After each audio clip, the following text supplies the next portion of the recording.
With 2023 officially coming to an end and 2024 right around the corner, I thought I would take the time to put together a top 10 ranking of films that I saw in theater. Now, there are going to be some notable omissions from this list. I didn't get to go see films like Barbie or Oppenheimer or Killers of the Flower Moon, which I know would probably be towards the top of my ranking if I did go see them, but I just didn't have the time. Between work and family stuff, there's only so many hours in the day. Now, I'm sure I'll get to those films eventually, but they are not on this list. Likewise, films that were released through streaming services are also not on this list. The only ones that have made it are, like I said, films that I had to have seen in theaters. Now, before we get into my top 10, let's get some dishonorable mentions out of the way first. Now, the honor of worst film of the year goes to Fast X, which quite honestly is a giant piece of dog shit of a movie. Now, this franchise has been steadily going downhill since Fast 5, but this entry takes the franchise to stupidly new low levels. And if it wasn't for Jason Momoa, this movie would be completely unwatchable. He is the only thing to see this movie for. But sadly, not even his hilarious performance is enough to save this movie from being one of the biggest, loudest, and dumbest pieces of shit I have ever seen. Sitting right alongside Fast X for the worst movie of the year is The Exorcist Believer. Now, the entire thing isn't completely bad. I do like about the first half of this movie, but from the moment Ellen Burstyn's character shows up on the screen, from that point forward, the movie goes straight into the toilet of just generic little girl possession movie. Now, I don't hate David Gordon Green as a director. I kind of like some of the stuff he did with the most recent Halloween trilogy, but for fuck's sake, just keep him away from any other horror IP from now on. The honor of biggest disappointment of 2023 goes to Indiana Jones and the Dial of Destiny. And it gets this award because I was so hyped to see it, and it just fell flat. But I have seen this movie now a couple more times since I originally saw it in the theater, so the initial shock of what I was watching has worn off, and now that I know what to expect, I'm able to roll with it a little bit more. But a lot of my main criticisms still stand. It's really tough to see Harrison Ford shuffle around as an 80-year-old action hero, and Helena Shaw does hijack this movie. But you know what they say, hindsight is always 20/20, and maybe we just should have left this thing at Last Crusade like it was originally intended, but what's done is done. And if forced to choose between the two films outside of the epic original trilogy, I do lean more towards Crystal Skull being the better film and the better send-off for Indiana Jones. Alright, now that those are out of the way, let's get to my top 10. Coming in at number 10 is Napoleon. Ridley Scott's direction is fantastic as usual, and Joaquin Phoenix does a really good job of bringing this sort of monolithical historical figure to life. But ultimately, it's not as engaging emotionally as I would like to see a biopic about Napoleon be. And as it stands, it's a film that is really good, but just misses the mark of being great. Coming in at number 9 is the Super Mario Bros. Movie, which I said for years that an animated Mario Brothers movie would probably work the best than trying to go the live action route, and lo and behold, wouldn't you know, I kind of was proven right. Being a Mario fan like I am, I love all the TLC that went into making this movie as faithful and true to the experience of Mario as possible. And I especially loved all the little fan service Easter eggs that they threw in there. And for all the shit that Chris Pratt got before this movie came out about his voice, I actually really liked it. But Jack Black as Bowser is what steals the show for me. And his song Peaches is just hilarious. But yeah, I love this movie, and even though it was geared and made towards little kids, I still loved it even as an adult. Coming in at number 8 is The Hunger Games: Ballad of Songbirds and Snakes. Now, I just recently sat through and watched all the Hunger Games movies for the first time not that long ago, so I'm a relatively new fan to the series. So I was intrigued when I saw that they were coming out with a prequel that was centered around President Snow. And yeah, this movie did not disappoint. I thought it was awesome. I thought Tom Blythe as Cornelius Snow was really good, and I loved seeing the origins of that character and how he may not have been completely evil at the start, more power hungry and ambitious, but by the end of the movie you see that evil evolve and just take him over.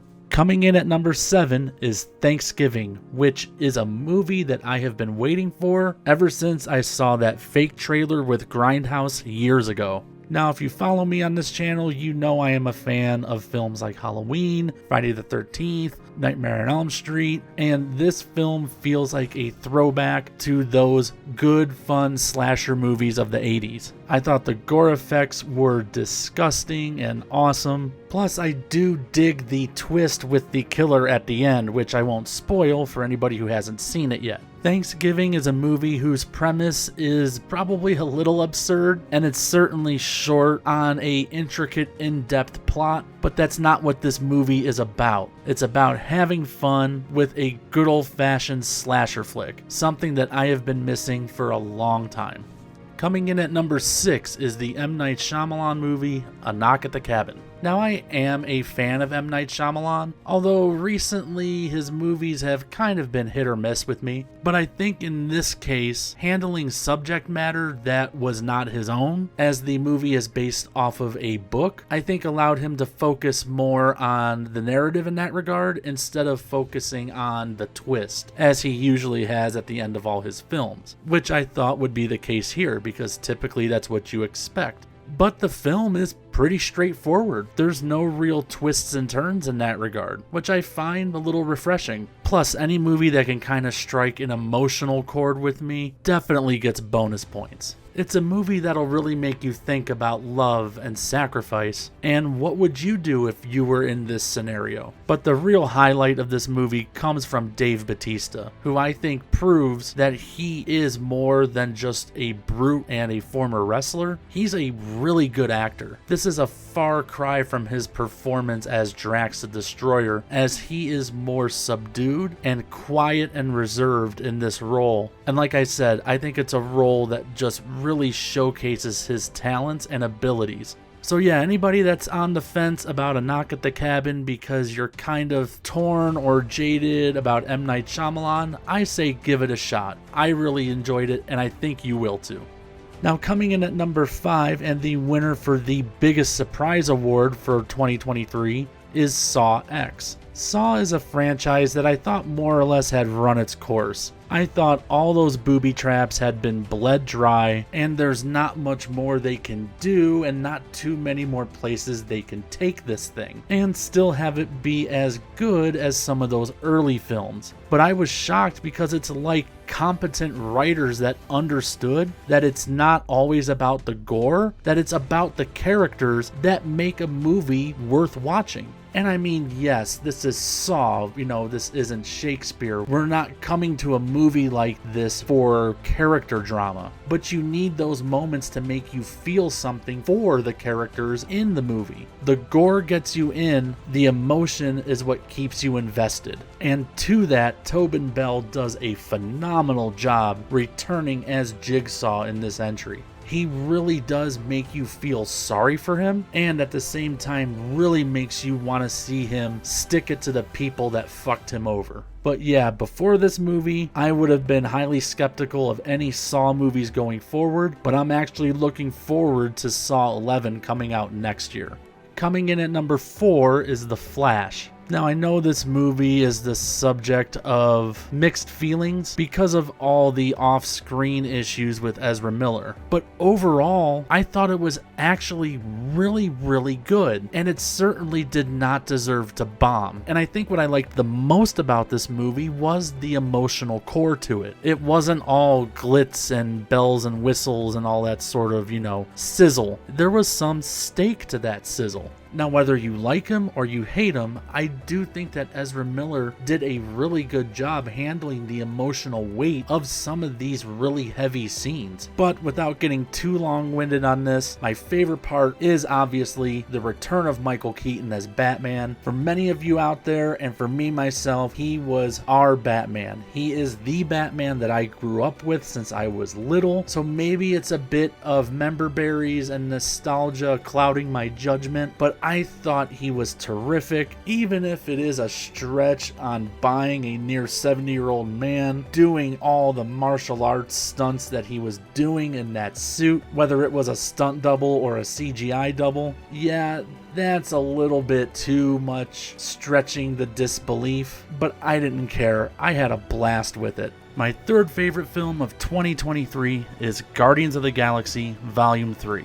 I feel like each Guardians movie just gets subsequently better and better, and Volume 3 is no exception. And it's the rare superhero movie from 2023 that actually was very successful, which I think punches some holes in the whole superhero fatigue argument, in that, is it really fatigue, or is it just them not giving us shit to care about? But that's another topic for another discussion. But anyways, I thought this movie was fantastic. I loved all the performances in it. James Gunn once again stepped up his game as he did with all the previous Guardians movies, and capped off what I feel is an incredible trilogy. But beyond all the traditional superhero stuff, I think this movie is far more emotional than it has any business being. Like, there were legit moments in here where I was tearing up in theater. Like, that's how much of an emotional chord this movie struck with me. But yeah, I loved it, and I thought it was a fitting end to the Guardians saga. Coming in at runner-up for my favorite movie of 2023 is Teenage Mutant Ninja Turtles: Mutant Mayhem. I am a huge Ninja Turtles fan, and when it was announced that this movie was coming out and it was being written by Seth Rogen, I hardcore cringed at that idea. I thought, oh no, what is he gonna do? How is he gonna ruin this with his stupid pot humor? But he didn't. He actually managed to write a really fun Ninja Turtles movie. It has a lot of heart, and I love seeing the turtles themselves not only voiced by actual teenage kids, but actually act like teenagers too. But without a doubt, this was the most fun I have had with a movie in 2023. I love all the subtle callbacks to previous Ninja Turtles lore. The Ninja Rap cameo by Vanilla Ice was hilarious. And yeah, if you're a Ninja Turtles fan and you are on the fence of seeing this, I highly recommend it. So that means coming in at number 1 as my favorite film of 2023 is The Iron Claw. Now, I am a wrestling fan, and I know the true life story about the Von Erichs and the tragedy that that family has endured. And while this film does take certain creative liberties with the narrative, I thought it was extremely well done. Anybody who knows the story knows how tragic it is. But what I think this movie does beautifully above anything else is showcase the real love and affection that these brothers had for each other, which makes the subsequent tragedies that follow so heartbreaking. It's one of those movies that does not have the happiest of endings per se. It's just a sad, sad story about the curse of these 5 brothers who at one point were poised to be on top of the wrestling world, and how it all just kind of came crumbling down for no other reason than just cruel fate.